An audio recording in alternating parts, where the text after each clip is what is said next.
आद्य ऐतिहासिक काल और एक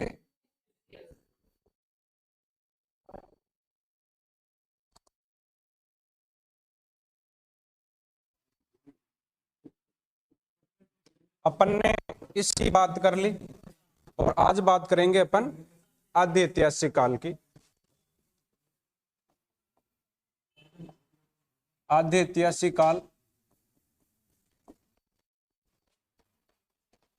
आद्य ऐतिहासिक काल में लिखित सामग्री तो है लेकिन उसे पढ़ा नहीं गया, पढ़ा नहीं गया। आगे अपन बात करेंगे इसमें किसकी, सिंधु घाटी सभ्यता, सिंधु घाटी सभ्यता। और सिंधु घाटी सभ्यता में सबसे पहले अपन बात करेंगे किसकी, लिपि की। लिपि के बाद में उसके उद्गम, विकास और हड़प्पा की कहानी।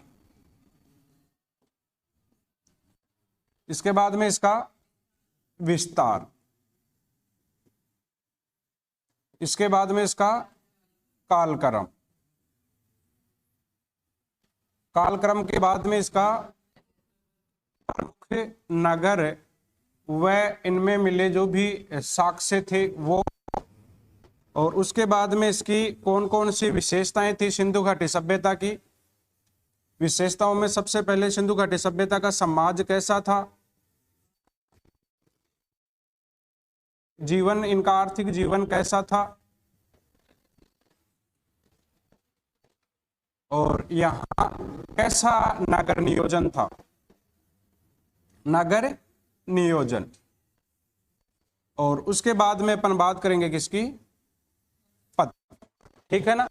सिंधु घाटी सभ्यता और सिंधु घाटी सभ्यता में अपन ने बात की लिपि, बाद में उद्भव, विकास या हड़प्पा की कहानी, उसके बाद में इसका विस्तार, विस्तार के बाद में कालक्रम, कालक्रम के बाद में नगर, प्रमुख नगर और इनमें जो भी साक्ष्य मिले वो, और उसके बाद में इसकी विशेषता, विशेषताओं में सिंधु घाटी सभ्यता का समाज कैसा था, आर्थिक जीवन इन लोगों का कैसा था, क्या रोजगार थे, नगर नियोजन कैसा था, और फिर इस सिंधु घाटी सभ्यता का पतन है वो कैसे हुआ, क्या कारण हुआ।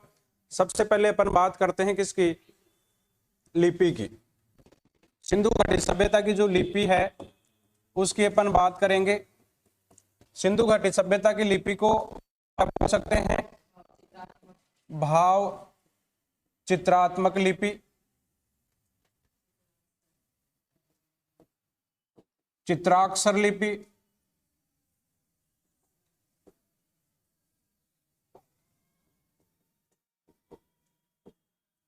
चित्राक्षर लिपि, सर्पिलाकार,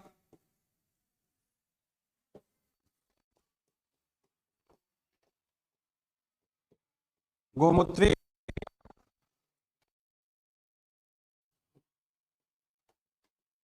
ब्रुष्टोफेदन, ब्रुष्टोफेदस, ठीक है ना, ब्रुष्टोफेदस, ब्रुष्टोफेदम और ब्रुष्टोफेदस, ठीक है ना। ये सिंधु घाटी सभ्यता की लिपि है, इसको अपन बोल सकते हैं अन्य नामों से। बात करते हैं सिंधु घाटी सभ्यता की लिपि। ये सिंधु घाटी सभ्यता की लिपि है, इसे दाएं से बाएं व बाएं से दाएं, ठीक है ना। दाएं से बाएं लिखेंगे और बाएं से दाएं लिखेंगे। इसमें मूल चिन्हों की संख्या 52 से 64 तक थी। कितनी थी, 52 से 64 तक। इसके बाद में बात करें आगे जो चित्राक्षर, और चित्राक्षरों की संख्या कितनी थी इसमें, 250 से 400 तक। और सर्वाधिक थे वो कैसे थे, सर्वाधिक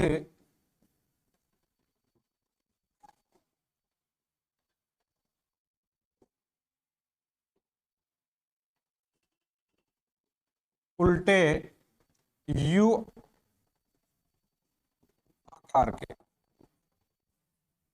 सबसे पहले इस लिपि को पढ़ने का प्रयास किसने किया?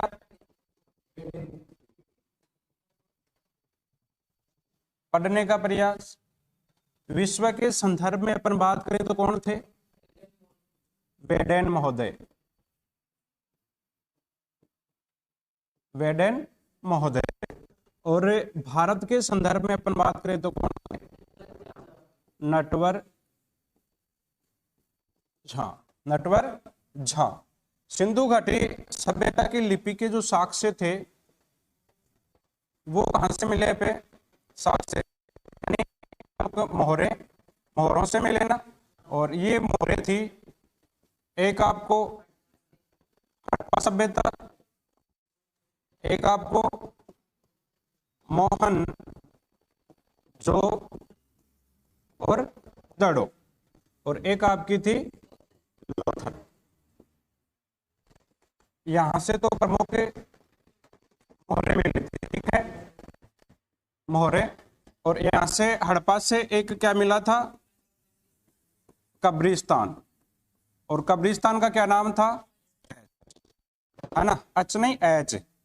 और एक अन्य जो साक्ष्य थे वो कहां से मिले थे? धोलावीरा। धोलावीरा कहाँ है? गुजरात में। धोला का अर्थ होता है सफेद और वीरा का मतलब होता है कुआं, है ना। यहां से एक सूचना पट मिला। क्या मिला? सूचना पट। इस सूचना पट से भी हमें सिंधु घाटी सभ्यता की लिपि के साक्ष्य मिलते हैं। अन्य भारतीय जो पढ़े, एस.आर. राव भी था, आई.डी. महोदयन भी थे, ठीक है ना। और एक आपके के वर्मा, ठीक है ना, K N. Verma, I D. Mahodayan, S R. Rao. और सबसे पहले पढ़ने का प्रयास किया था प्रथम भारतीय थे नटवर झा। और विश्व के संदर्भ में सबसे पहले पढ़ने का प्रयास किया था वेडेन महोदय, लेकिन अभी तक इनको पढ़ने में सफलता नहीं मिली। ये आपकी सिंधु घाटी सभ्यता थी, सिंधु घाटी सभ्यता की लिपि थी, इसके बारे में अपन ने बात कर ली थी। आज अपन बात करेंगे उद्गम की। उद्गम, विकास की कहानी।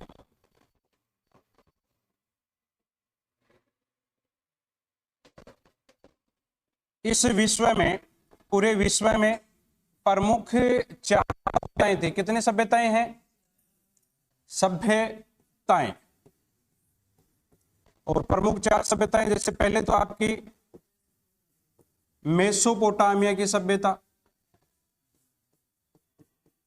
मेसोपोटामिया की सभ्यता यानी प्रमुख सभ्यताएं 4 थी, और वो किसी न किसी नदी के किनारे विकसित हुई, किसी न किसी नदी के किनारे विकसित है।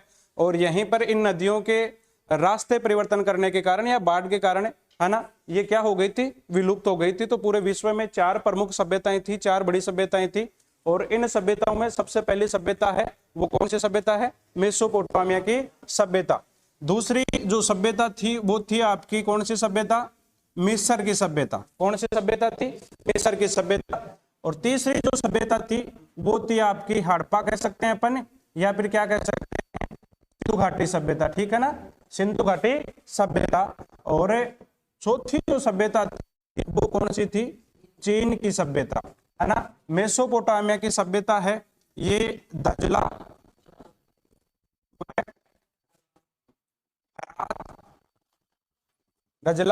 व फरात नदी के किनारे। मिस्र की सभ्यता है ये नील नदी के किनारे। हड़प्पा सभ्यता है सिंधु घाटी सभ्यता, ये सिंधु नदी के किनारे। और चीन की जो सभ्यता है ये हांग हो नदी के किनारे, ठीक है ना। चारों की चारों सभ्यताएं किसी न किसी नदी के किनारे हैं, या इसे यूफ्रेटस या टिग्रिस नदी भी कहा जाता है। दजला प्रांत को क्या कहा जाता है? यूफ्रेटस या टिग्रिस। क्या कहेंगे? यूफ्रेटस,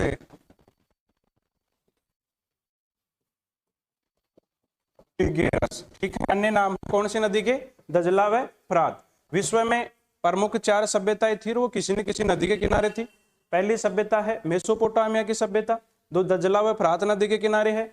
दूसरी सभ्यता है मिस्र की सभ्यता जो नील नदी के किनारे है, और तीसरी सभ्यता है हड़प्पा। हड़प्पा किस नदी के किनारे है? सिंधु घाटी, ठीक है, सिंधु नदी के किनारे। और चीन की सभ्यता हांगहो नदी के किनारे, है ना। आगे अपन बात करेंगे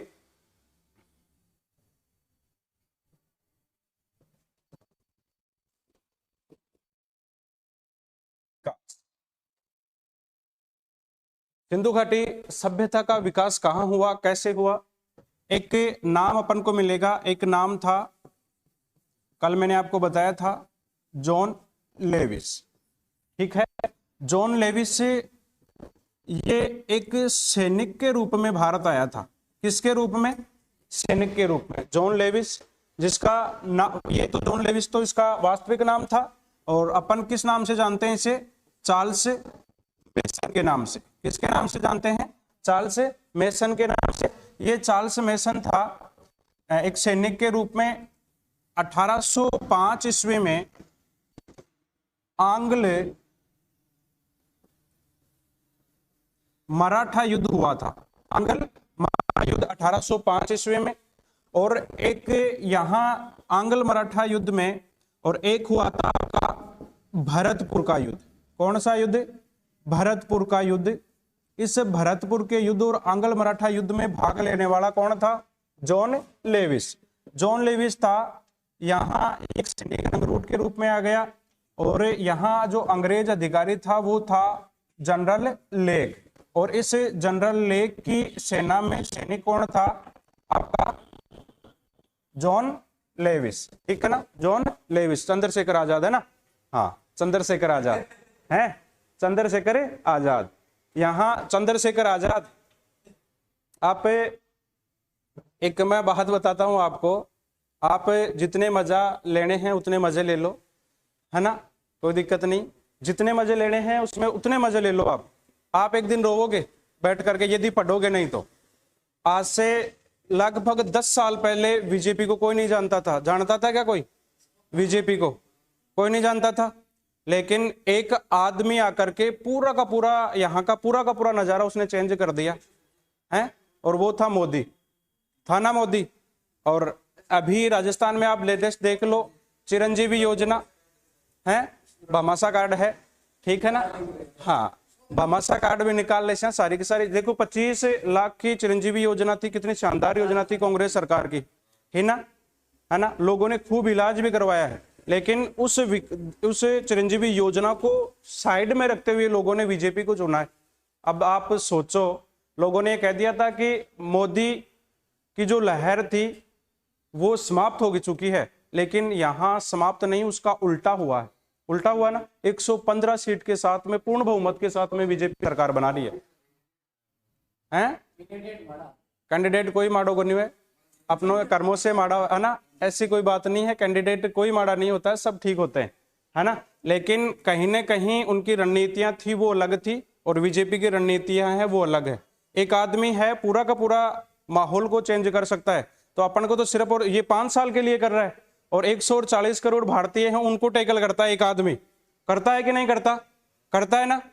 और अपन को सिर्फ और सिर्फ 6 महीने चाहिए एक टारगेट पूरा करने के लिए, और आप कहते हो चंद्रशेखर आजाद हैं। पढ़ रहे हो यहाँ पर जॉन लेविस और चार्ल्स मेसन, बात हो रही है चंद्रशेखर आजाद की। चंद्रशेखर आजाद अच्छा आदमी था, बात होनी भी चाहिए, लेकिन जो टॉपिक हो उस टॉपिक के रिलेटेड तो होनी चाहिए। आपको जाना है घर और जा रहे हो आप इधर जाइल, ऐसे थोड़ी होगा, है ना। आपको घर वाले भेजते हैं कोचिंग और आप जाते हो फिर और कहीं, तो फिर सिस्टम है ना अलग अलग हो जाएगा, इसलिए ध्यान रखें, ठीक है। तो पूरे के पूरे माहौल को आपको यदि चेंज करना है तो आपको खुद को परिवर्तन करना पड़ेगा 1 साल के लिए। 1 साल के लिए आप अपने आप में खो जाओ, और सिर्फ एक ही टारगेट है, अपनी किताबें, एक निश्चित सिलेबस, उस सिलेबस के अकॉर्डिंग ही तो तैयारी करनी है ना। अपन को कौन सा 140 लोगों को तक जाना है? नहीं जाना ना। दूसरे से मतलब ही नहीं, रो निश्चित टॉपिक आपके पास, निश्चित सिलेबस है, उस सिलेबस के अकॉर्डिंग तैयारी करो, और फिर आने वाले समय में आपको भी कहा जाएगा कि एक ये व्यक्ति था जो पढ़ रहा था, दूसरे थे वो तो मजे ले रहे थे, है ना। हाँ ठीक है, इसलिए ध्यान रखें। तो विकास जॉन लेविस था, ये चार्ल्स मेसन, है ना, सैनिक के रूप में आया था। किसके रूप में आया था? सैनिक के रूप में। और ये यहाँ 1805 ईस्वी में आंग्ल मराठा युद्ध हुआ, और उसी के साथ भरतपुर का युद्ध हुआ, जसवंतराव होलकर, यहाँ एक व्यक्ति था आपके भरतपुर का महाराजा रणजीत सिंह। कौन थे? राजा रणजीत सिंह। और रणजीत सिंह है इसमें जसवंत राव होलकर है, ये भाग करके, है ना। यहाँ आपको यशवंत भी मिल सकता है ना, क्या मिल सकता है? यशवंत, ध्यान रखें।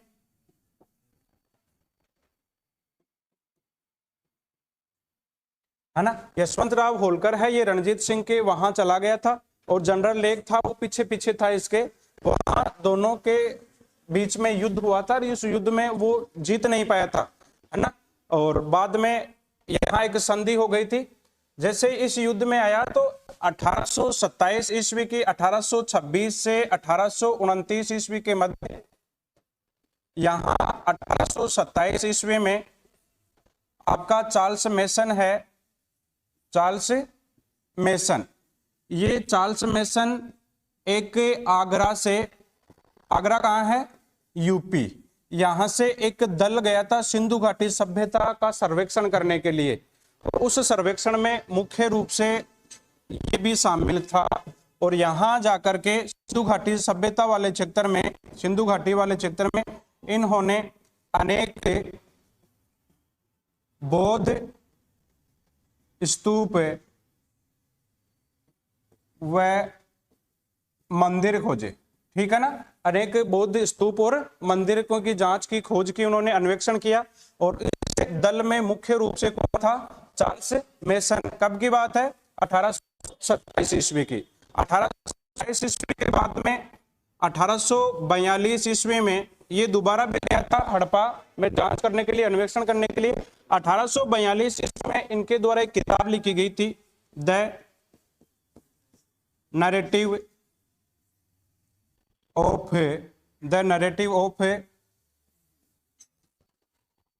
Various journey, the narrative of various journey,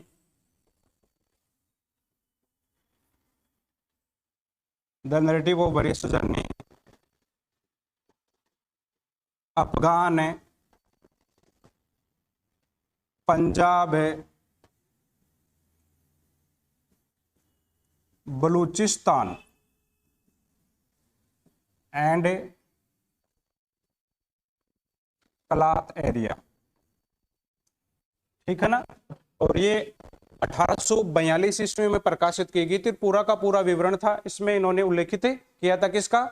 Sindhu घाटी सभ्यता का। यानी सिंधु घाटी से ये इनकी the narrative of various journey, Afghan, Punjab, Balochistan and Kalat area इनकी प्रमुख पुस्तक है। किनकी? चार्ल्स मेसन की। चार्ल्स मेसन के द्वारा 1842 ईस्वी में इसे प्रकाशित किया गया था। कब किया गया था? 1842 ईस्वी में। इसके बाद में इन्होंने कहा है कि यहाँ कुछ नदियों के, यानी ये नदी है सिंधु नदी, और इसके आसपास में कुछ ध्वंस किले के अवशेष मिल सकते हैं, ठीक है ना। ये बात इन्होंने कह दी चार्ल्स मेसन ने। और इसके बाद में एक नाम आपको मिलेगा इनके बाद में, अलेक्जेंडर ब्रनस, ठीक है, ब्रन्स, या फिर इनका नाम मिल सकता है आपको बर्नेस, ठीक है ना। ब्रनस मिल सकता है या इनका नाम क्या मिलेगा? बर्नेस, ठीक है ना। अलेक्जेंडर, इन्होंने, इनकी बुक है ट्रेवलर्स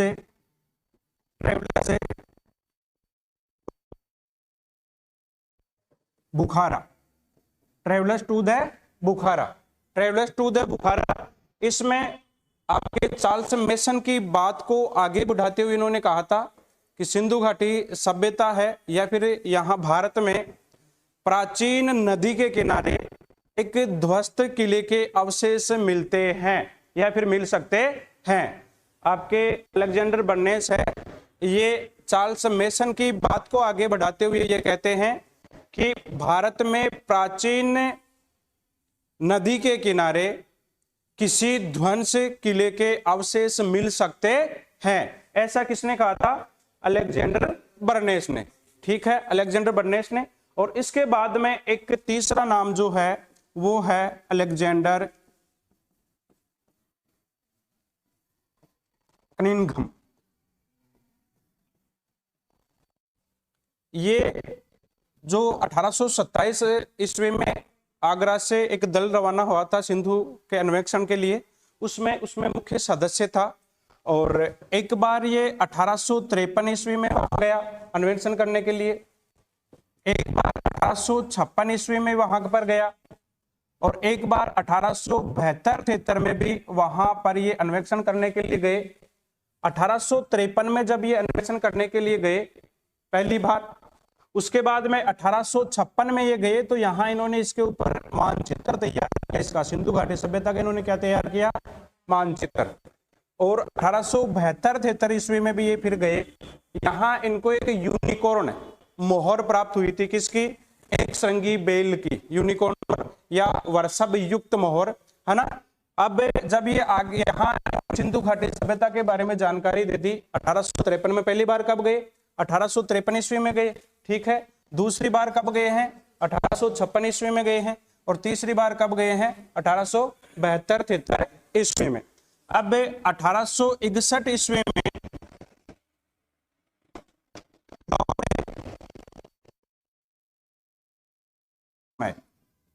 लॉर्ड कैनिंग यानी गवर्नर जनरल है लॉर्ड कैनिंग, और लॉर्ड कैनिंग के इसमें भारतीय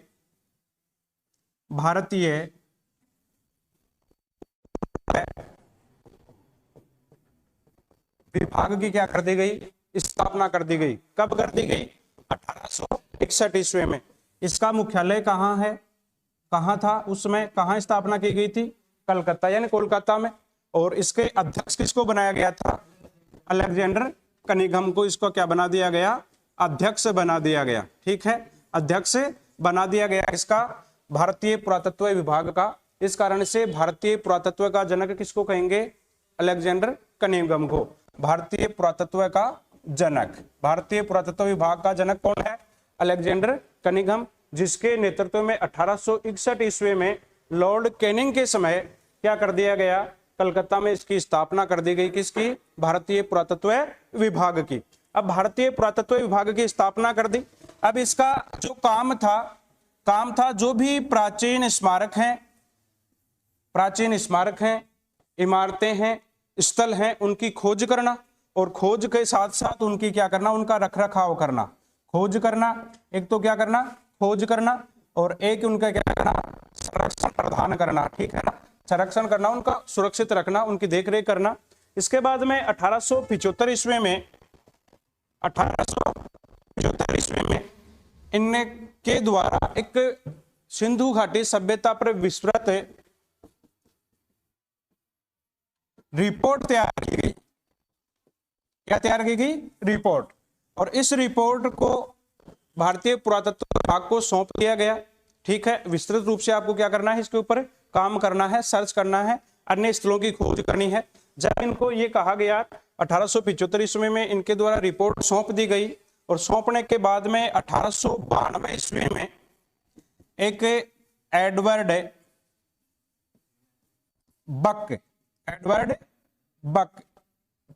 बक के समय बक संकट के चलते इसको वित्त देना बंद कर दिया। क्या कर दिया, पैसे देना बंद कर दिया, यानी बक संकट का मतलब है वित्त संकट आ गया 1892 ईस्वी में, और इन्होंने भारतीय पुरातत्व विभाग को एक समय के लिए क्या कर दिया गया, बंद कर दिया गया, यानी इसके ऊपर रोक लगा दी गई। अब यहाँ 1875 में इसके ऊपर विस्तृत रिपोर्ट दी गई, किसके द्वारा, अलेक्जेंडर कनिंघम के द्वारा। 1892 में एडवर्ड बक ने अपने समय में बक संकट का हवाला देते हुए इसे बंद कर दिया। कब कर दिया, 1892 ईस्वी में। 1892 ईस्वी में बंद करने के बाद में 1899 से 1905 ईस्वी तक Lord Curzon viceroy and governor general बन के भारत आया, है ना। और भारत आया तो इन्होंने 1902 ईस्वी में वापस से भारतीय पुरातत्व विभाग की क्या कर दी, भारतीय पुरातत्व विभाग की स्थापना की, और इसमें जॉन मार्शल को इसका क्या बना दिया, अध्यक्ष बना दिया, ठीक है। और ये जॉन मार्शल है, 2 से लेकर के 1928 तक इसकी अध्यक्षता इन्होंने की। और 2 व्यक्ति थे, एक का नाम था दयाराम, जिनके द्वारा 1921 ईस्वी में हड़प्पा सभ्यता की खोज की गई। और एक व्यक्ति था राखलदास बनर्जी। राखलदास बनर्जी के द्वारा 1922 ईस्वी में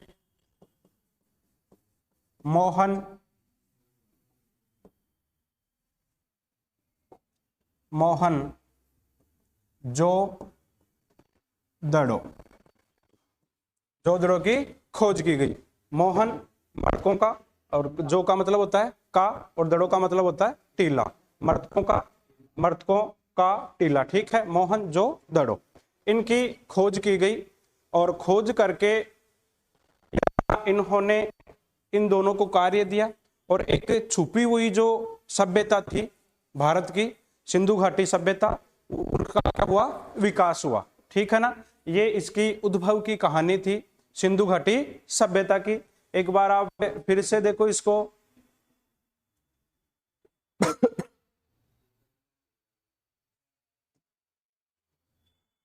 अपन ने बात की सिंधु घाटी सभ्यता में, सबसे पहले इतिहास में प्रागैतिहासिक काल आप पढ़ लिया, हाँ, ठीक है ना।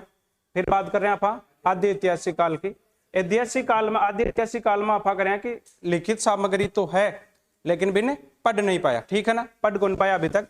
और बात कराला में क्या की, सिंधु घाटी सभ्यता की। सिंधु घाटी सभ्यता में सबसे पहले आप बात करी लिपि की, ठीक है। लिपि के बाद में आप बात करी उद्गम या विकास या हड़प्पा की कहानी। उसके बाद में विस्तार, के बाद में कालक्रम, नगर नियोजन, विशेषता, पतन। और आप बैठे बात करी कि लिपि की। लिपि में है भाव चित्रात्मक लिपि या फिर चित्राक्षर लिपि, पिलाकार लिपि, गोमुत्रिकार लिपि, ब्रुष्टोफेदन कह दो, या ब्रुष्टोफेदस या ब्रुष्टोफेदम, ठीक है। लिपिन दाएं या फिर बाएं लिखी जाए, ठीक है। मूल चिन्हों की संख्या कितनी है, 5264 है। फिर आप बात करें चित्राक्षर कितना है, 250 400 तक, 250 400 250 400 तक। और सर्वाधिक क्या का है, उल्टा यू आकार का चिन्ह में सर्वाधिक चित्र है, क्या का मिले हैं, उल्टा यू आकार का। फिर इन्हें पढ़ने का प्रयास सबसे पहले करो है विश्व के संदर्भ में बात करा तो वेडेन महोदय, और भारत के संदर्भ में बात करा तो नटवर झा, SR राव, ID महोदय, KN वर्मा, अन्य व्यक्ति।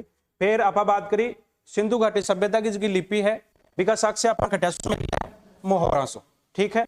मोहर हड़प्पासु मिली, मोहनजोदड़ो से मिली, लोथल से मिली, ठीक है। और हड़प्पासु एक अन्य स्थल और है कब्रिस्तान एच भटियासु भी अपन मोहरों का साक्ष्य मिला है ना। और एक गुजरात में अन्य स्थल है धोलावीरा, भटियासु भी अपन सूचना पट के ऊपर से भी इस लिपि को साक्ष्य मिले, ठीक है।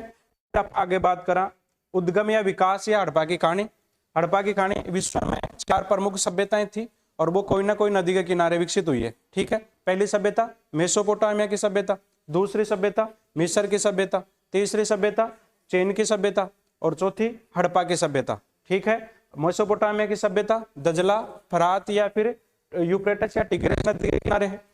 फिर आप बात करी मिस्र की सभ्यता है नील नदी के किनारे है। सिंधु नदी के किनारे हड़प्पा सभ्यता, और चीन है हुआंगहो नदी के किनारे, ठीक है। फिर विकास की बात करी, जॉन लेविस से वास्तविक नाम था, मूल नाम था किसका, चार्ल्स मेसन का। चार्ल्स मेसन को मूल नाम है जॉन लेविस, एक सैनिक के रूप में भारत आयो, है ना। और कण आयो 1805 ईस्वी में आंग्ल मराठा युद्ध हुयो, और आंग्ल मराठा युद्ध के साथ में भरतपुर को युद्ध हुयो। इसमें भरतपुर को शासक कौन हो, महाराजा रणजीत सिंह, और रणजीत सिंह के बैठे भागर कौन चले गए हो, जसवंत राव होलकर, ठीक है ना। अब यहाँ पर आगे पर बात करें 1826 और 1829 की। 1827 में चार्ल्स मेसन आगरा से एक सिंधु घाटी की सभ्यता को जो स्थल है बिके सर्वेक्षण करवा, बिकी जांच करवा, खोज करवाने एक दल गियो, भी दल में मुख्य रूप से शामिल हो, ठीक है। और अनेक प्रकार का बौद्ध स्तूप खोजा, बटे बुद्ध मंदिर भी खोजा, ठीक है ना। विगत बाद में आप आगे बात करी 1842 में चार्ल्स मेसन की बुक है वह प्रकाशित हुई, the narrative of various journey Afghan Punjab Balochistan and Kalat area. कौन की बुक है? चार्ल्स मेसन की, प्रकाशित करना हुई है 1842 में। फिर आप आगे बात करा चार्ल्स मेसन की बात ना आगे कौन बढ़ाइए? बर्नेस, अलेक्जेंडर बर्नेस की बुक का नाम है 1834 ईस्वी में, 1834 ईस्वी, ठीक है ना, ध्यान रखियो। किताब प्रकाशित हुई है 1842 में, लेकिन इसने कह दिया कब था? 1827, ठीक है ना। में ये बात ना आगे बढ़ा रही हो और कह रहे हो कि भारत में प्राचीन नदी के किनारे कोई ध्वस्त किला का अवशेष मिल सके है। आगे बात करा अलेक्जेंडर भारतीय पुरातत्व विभाग को जनक है ना। और 1853 में, 1856 में, 1872 और 73 में 3 बार हड़प्पा सभ्यता की जांच के सिंधु घाटी सभ्यता के सर्वेक्षण करवाने गए हो। 1856 ईस्वी में मानचित्र और 1872-73 में यूनिक। उसके आधार पर मिस्र की सभ्यता के समकालीन बताया सिंधु घाटी सभ्यता को। यूनिकॉर्न मोहर मिली थी ना, तो यूनिकॉर्न मोहर कहां भी मिली थी? मेसोपोटामिया की सभ्यता से, यानी इनके बीच में व्यापारिक संबंध थे, है ना, ऐसा कहा है किसने? हमने। फिर अब हम बात करा आगे 1861 ईस्वी में लॉर्ड कैनिंग ये गवर्नर जनरल था भारत का, और भी टाइम पर के समय 1861 ईस्वी में भारतीय पुरातत्व विभाग की स्थापना कटे कर दी गई कलकत्ता में, कटे करी कलकत्ता में, है ना। और इसका काम क्या था? काम मुख्य रूप से काम कहीं हुई को प्राचीन स्थल की खोज करना, स्मारकों की खोज करना, उनका रखरखाव करना, उनका संरक्षण देना। फिर आप 1875 ईस्वी में एक विस्तृत रिपोर्ट तैयार करी, और विस्तृत रिपोर्ट तैयार कर के बाद में सौंपया, बाद में भारतीय पुरातत्व विभाग को सौंप दी इसने पूरी की पूरी डिटेल तैयार कर। एक बाद में 1892 में एडवर्ड बक आए, और एडवर्ड बक के समय उन्होंने कह दिया कि यहाँ वित्तीय संकट है, इस कारण से ये आगे नहीं चल सकता, और उसको नाम दिया गया एडवर्ड बक संकट। यानी इन्होंने पुरातत्व विभाग को वित्त देने से बंद कर दिया, पैसे देने से मना कर दिया, है ना। बात करा 1899 1905 गवर्नर जनरल और वायसराय बनकर कौन आयो? Lord Curzon. लॉर्ड कर्जन ने वापस से भारतीय पुरातत्व विभाग को शुरू किया, और 1902 ईस्वी में इसका अध्यक्ष किसको बनाया गया? जॉन मार्शल को। जॉन मार्शल 1902 से 1928 तक। और सबसे पहले 2 व्यक्तियों को इन्होंने काम सौंपा। पहला व्यक्ति दयाराम साहनी 1921 ईस्वी में हड़प्पा की इन्होंने खोज की, और दूसरा व्यक्ति है राखलदास बनर्जी, जिन्होंने 1922 में मोहनजोदड़ो की खोज की, और भारत में जो छुपी हुई सभ्यता थी उसका विकास हुआ। और इसका विकास होने के बाद में एक 2 बर्टन बंधु थे, बर्टन बंधु, एक था विलियम बर्टन और एक था जॉन बर्टन, है ना। एक था विलियम बर्टन, एक तो कौन सा बर्टन है? विलियम, और एक कौन सा है? जॉन। ये दोनों भाई थे, और दोनों भाई थे तो यहां 1856 ईस्वी में, कब की बात है? 1856 ईस्वी में लाहौर सुलेर कराची तक, लाहौर सुलेर क्या तक है? कराची तक। लाहौर से कहां तक? कराची तक रेलवे लाइन का काम चल रहा था। किसका काम चल रहा था? रेलवे लाइन का, ठीक है, रेलवे लाइन। और रेलवे लाइन में जना पड़े, जना क्या की जरूरत पड़े? बाठा की जरूरत पड़े ना, बाठा की जरूरत पड़े। और हाँ, ईंटा की, मान लो ईंट तो कटे हैं, बाठा की जरूरत पड़े, ईंट की कौन पड़े? इस जगह एक बहुत बड़ा ऊंचो टीलो हो, है ना, और ये टीला के ऊपर उस जगह से हड़प्पा, और इस जगह से ईंट मिली है। कहीं मिली है? ईंट। भाई है,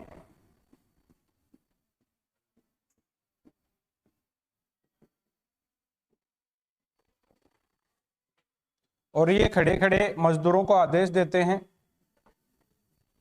इनको मजदूर, इन्होंने वो टोकरी ले रखी है, ठीक है, ध्यान रखना। आपके जॉन बर्टन, विलियम बर्टन 2 भाई है, इसको काम सौंपा गया था इनको, और ये लाहौर से कराची तक कौन सा काम कर रहे थे? Railway line. इसमें लॉर्ड डलहौजी थे, डलहौजी, ध्यान रखना गवर्नर जनरल कौन थे, लॉर्ड डलहौजी, ठीक है ना। तो रेलवे लाइन जब यहाँ बिछाई जा रही थी तो पत्थर थे वो कम हो गए, यानी कम पड़ गए, और जब पत्थर कम पड़ गए तो आदेश दिया इन्होंने कि आप यहाँ से जाओ और सामने जो टीला दिखाई दे रहा है यहाँ से कुछ ईंटें उठा लाओ। जब ये ईंट वहां से निकाल रहे हैं तो ईंट है वो कम नहीं हो रही है, एक दो नहीं थी, खूब सारी ईंटें थी। तो इन्होंने कहा कि यहाँ कोई ना कोई ध्वंस किला है, कोई ना कोई ध्वंस किला है। तो मेरा आपसे एक क्वेश्चन है, भारत में प्रथम रेल कब चली थी भाई? भारत में प्रथम रेल कब? फिक्स डेट बताओ। 16 अप्रैल 1853, 16 मई 1853, 16 फरवरी 1853 और 16 मई 1853। दूसरो कौन सो? 16 मई 16 अप्रैल 1853, 16 अप्रैल 1853, और उसमें लॉर्ड डलहौजी है ना, ठीक है ना। तो ये इनके द्वारा सबसे पहले किसकी ये कौन सी नदी थी?